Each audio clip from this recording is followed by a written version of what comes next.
নমস্কার, আকাশ গঙ্গায় আপনাদের সবাইকে স্বাগত। আপনাদের সকলকে শুভ নববর্ষ উপলক্ষে জানাই আন্তরিক প্রীতি, শুভেচ্ছা এবং অভিনন্দন।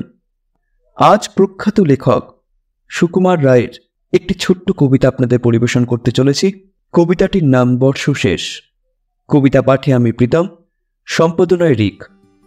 শুরু হচ্ছে শুভ নববর্ষ উপলক্ষে বিশেষ কবিতা বর্ষ শেষ।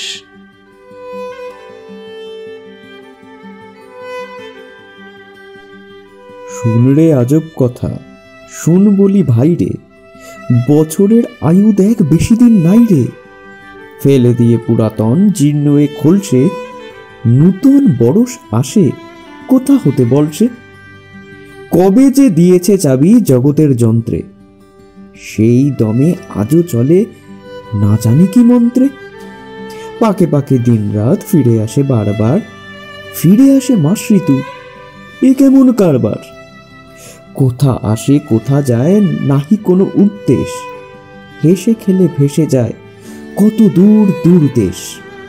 রবি যায় শশী যায় গ্রহ তারা সব যায়, বিনা কাটা কম্পাসে বিনা কল কবজায়। ঘোর পাকে ঘুরে চলে চলে কত ছন্দে, তালে তালে হেলে দুলে চলে রে আনন্দে।